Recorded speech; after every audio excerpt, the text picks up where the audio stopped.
Jóvenes estudiantes, muy buenas tardes y bienvenidos al curso de Historia Universal, quien les saluda el profesor Ronaldo Cotera. Muy bien, el tema que vamos a trabajar el día de hoy viene a ser Esparta. Esparta viene a ser, pues, o está conformado dentro de lo que se conoce como las ciudades o estados de Grecia, ¿no? Hay que señalar que la geografía accidentada de Grecia va a impedir la formación de un Estado poderoso y unificado. En cambio, va a dar pues lugar a la formación de un conjunto de ciudades-estados independientes que estaban ubicadas en distintas regiones con un gobierno autónomo.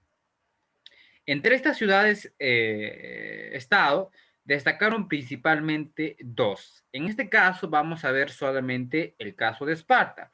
La próxima clase estaremos viendo el caso de Atenas.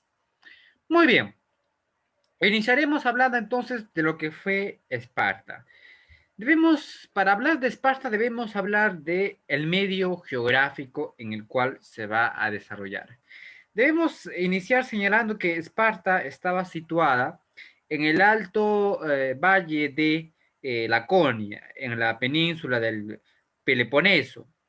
Era un país, ¿no?, que montañoso, con valles sinuosos, separados pues por los contrafuertes que llegaban hasta orillas del mar. Básicamente su territorio va a estar va a estar, va a albergar dos cadenas montañosas que estaban orientadas en forma paralela, ¿no? Y hago referencia al monte Taigeto al oeste y al Parnón al este. Entre ambas corre pues lo que se conoce como el río Eurotas. De norte a sur, a sus orillas se va a edificar la ciudad de Esparta, ¿no? Es lo que vemos aquí justamente, el mapa de Esparta, la parte que está subrayada o pintada de lo que viene a ser de color amarillo. Aquí viene a ser Esparta. En zoom hacemos pues justamente esta visualización. Ahora, debemos ver entonces, ya sabemos dónde está ubicado y cómo es que se va a desarrollar y cómo es que se desarrolló. Muy bien, ahora pasamos a hablar de lo que fue la organización política de Esparta, específicamente en Licurgo. Hay que señalar que la organización política de Esparta es atribuida a Licurgo, legislador espartano que hacía pues 884 años antes de Cristo promulgó una constitución que forjó la grandeza de su ciudad. Vamos a dividir de alguna u otra forma en dos partes de lo que viene a ser justamente la organización política de Esparta. Principalmente vamos a ver lo que es el legislador licurgo y el gobierno de Esparta.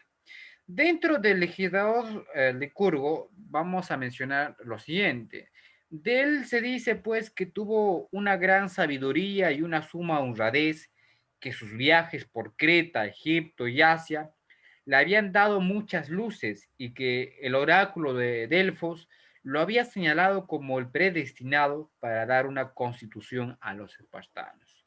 Entonces, eso es la creencia que se tenía en referencia al legislador Licurgo. Ahora, el gobierno de Esparta va a estar dividido, ¿no? De acuerdo pues a la legislación espartana, el gobierno estaba conformado por los siguientes organismos: los reyes, el senado, la asamblea y el éforos, ¿no? Aquí vamos a ver lo que corresponde en primera instancia o el primer escalafón a los reyes. Los reyes eran pues un número de dos y pertenecían a familias diferentes. Uno de ellos era el jefe del ejército y el otro era pues un sumo sacerdote que administraba el culto a los dioses, ¿no? Administraba este sistema dual va a garantizar el buen gobierno. Cada rey contrabalanceaba el poder del otro, básicamente. Seguidamente encontramos al Senado, llamado también Jerusia. Estaba integrado por 28 miembros de familias honorables de espartanos, todos ellos mayores de 60 años de edad, que eran elegidos por la Asamblea y con carácter vitalicio. El Senado tenía funciones legislativas. Y justamente en referencia a eso, hablemos un poco de lo que fue el Senado. Hay que señalar que la Asamblea estaba formada por todos los ciudadanos mayores de 30 años, ¿no? A excepción de los periseos y de los ílotas, ¿no? Hay que señalar que la Asamblea nombraba a los senadores y éforos que aprobaban o rechazaban las leyes presentadas por el Senado. Por debajo de la Asamblea está justamente lo que vienen a ser los éforos, que básicamente eran 5 magistrados elegidos para un año por la Asamblea, cuya función era controlar a los reyes y al Senado. Ellos deciden o decidían la paz o decidían pues la guerra, ¿no? Entonces, vamos a ver justamente lo que viene a ser la conformación de esto. Seguidamente vamos a hablar de lo que corresponde a la organización social. Hay que señalar que en el aspecto social hubo una completa desigualdad. Existían tres grandes clases sociales, diferenciadas entre sí y por consideraciones políticas, económicas y culturales. Las clases sociales eran pues los espartanos, ¿no? O la aristocracia, ¿no? Los periseos o los antiguos propietarios y los ílotas o los siervos. Hay que iniciar en todo caso con lo que viene a ser la primera parte, los espartanos. Los espartanos constituían la primera clase social y eran pues los descendientes de los dorios que habían dominado a los primitivos pobladores, que formaban pues una verdadera aristocracia, ¿no? Eran los únicos que podían elegir y ser elegidos, ¿no? No debían pues ejecutar ninguna especie de trabajo, salvo su constante preparación para la guerra y ciertas funciones políticas. Esto no pasaba pues de 9.000 personas. Sin embargo, denominaban pues o dominaban el Estado, ¿no? Entonces, por ejemplo, Licurgo va a ser el legislador espartano que va a promulgar una sabia constitución que fue causa de la grandeza política y militar de Esparta.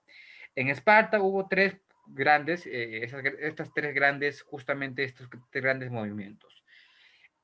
Justamente en referencia al segundo escalafón, que son los periseos, esta era formada, pues, o formaban la segunda clase social. Estos no eran sino los antiguos propietarios de las tierras, que estaban sometidos pacíficamente, que se dedicaban a los labores artesanales, industriales, agrícolas y comerciales, o eran obreros libres, pero con la obligación de pagar impuestos, ¿no? Hay que señalar que debían cumplir con el servicio militar en tiempo de guerra, ¿no? Básicamente, su número no pasó pues de las 30.000 personas, ¿no? Entonces vamos a ver que justamente es eso.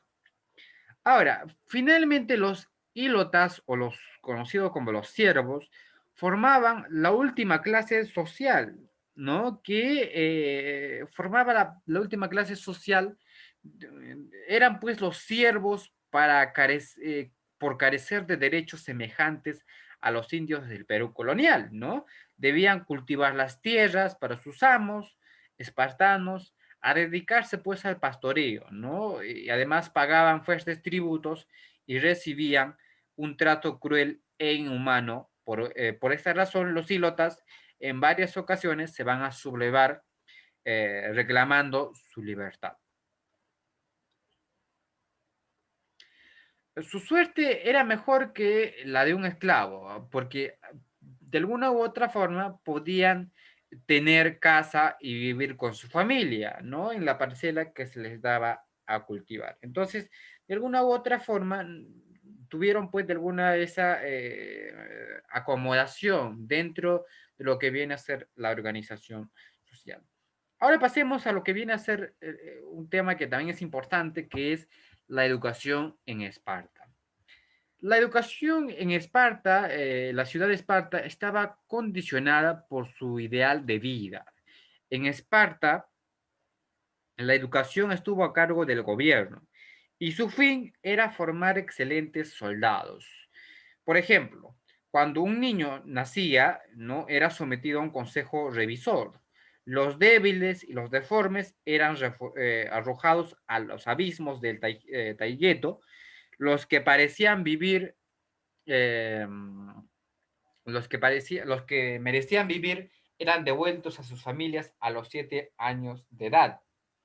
Después, los niños pasaban pues a la tutela del Estado bajo los ciudadanos y la vigilancia de los pedagogos. Aquí hay que señalar que hasta este punto lo que viene a ser la educación espartana era eminentemente física y militar. Su fin era formar excelentes soldados, ya que se les sometía pues a ejercicios corporales, ¿no? A cabalgar y soportar las fatigas y los golpes. Ah, básicamente en eso va a consistir lo que viene a ser la educación espartana. Ahora, hay que señalar que a la preparación gimnástica se le agregaba pues la preparación de orden espiritual, como por ejemplo, debían de leer, escribir y recitar los poemas homéricos y otros propios de la Esparta, ¿no? Además, anualmente eran azotados delante del altar de la diosa Artemisa. No deberían proferir la menor queja si querían disputar el título de campeón. Por ejemplo, a los 17 años, ¿no? El joven espartano ingresaba al ejército bajo juramento de fidelidad a la patria, a los dioses y a las leyes. A los 30 años, vamos a ver que se les permitía integrar la asamblea de los ciudadanos y solo así podían contraer matrimonio. Sin embargo, no estaban completamente libres, ¿no? Debido a que el servicio militar era obligatorio hasta los 60 años, cuando las tropas pues estaban formadas por la infantería y cada hombre se llamaba oplita. La oplita, o también conocido como el soldado de la infantería espartana, básicamente aquí vamos a ver que los jóvenes que ingresaban al ejército a los 17 años de edad y permanecían hasta los 60, el servicio militar pues básicamente era obligatorio, donde los soldados hacían el juramento de la fidelidad a la patria, a los dioses, a las leyes y el respeto a las autoridades. Finalmente a los jóvenes se les inculcaba el civismo que consistía en asistir a las asambleas del pueblo y respetar a las autoridades. Asimismo, aprendían el uso preciso de las palabras laconismo, ¿no? El amor maternal fortalecía lo que viene a ser el patriotismo.